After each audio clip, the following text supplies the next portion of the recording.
It's the Coach's Corner Show, a production of WJER and Big Z Sports, in partnership with Williams Floorcovering, Sugar Valley Meats, Wood Electric, and Smartway Communications. And now, here is your host, Denny Trimmer, with Coach Mike Johnson.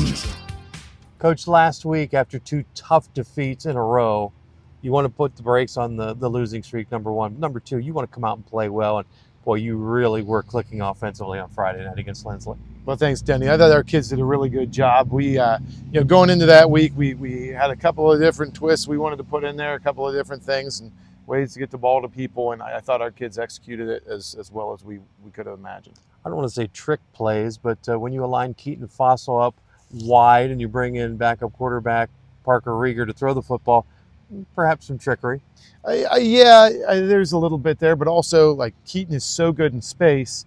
He's been great in space. We've seen him on the edge. We've seen him get to the edge. So really, we were just kind of working through as coaches, how can we get him to the edge? And that was, just kind of a change up, which worked out, as well as we could have imagined. Keaton Fossil, one of our Subway players of the game, accounted for 5 touchdowns, rushing, receiving, and 3 through the air. Our other Subway player of the game, Colston Fox, had himself a night as well. Colston was unbelievable. Like the stretch of football right after half, he made the tackle on kickoff, the next 2 tackles, got an interception, and about 4 or 5 plays later ran it in for a touchdown. Was really, he's playing at a high level. And we were quite excited about that, including that first play, that decleater, if you will, on the kickoff to start the second half. Mike Johnson, our guest here on the Coach's Corner, and time to get back into the home swing. We've got the next 2 in a row and 3 to finish the last 4 regular season games here at Woody Hayes Quakers Stadium. I know that's a good feeling. Madison comes in on Friday night. They're struggling. You want to jump on them the same early and aggressive way as well as you did Lindsay. Well, that's the goal. You want to get out, you want to get ahead of them, and you want to try to build some momentum.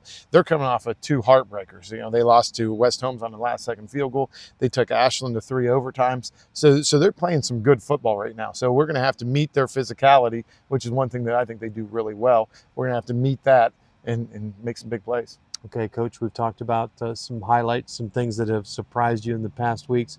Give me a takeaway, because sometimes it's hard when you micromanage or dive too far into a game against a team like Lindsley, who's now 0-5 on the season. Yeah. But you really have to circle 1 or 2 things and say, we did this very well at a high level. We have to do it again this week.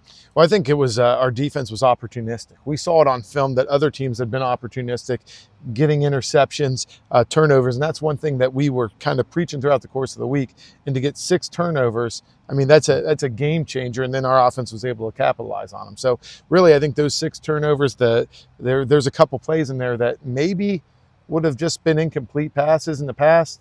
But our kids, we were really pumping them for that, and I thought they really executed well and got that ball back in our hands. Coach, we wish you the best of luck on Friday night. Thank you. This has been the Coach's Corner Show, a production of WJER and Big Z Sports, in partnership with Williams Floorcovering, Sugar Valley Meats, Wood Electric, and Smartway Communications. Big Z Sports and WJER, the combined sports voices of the Valley.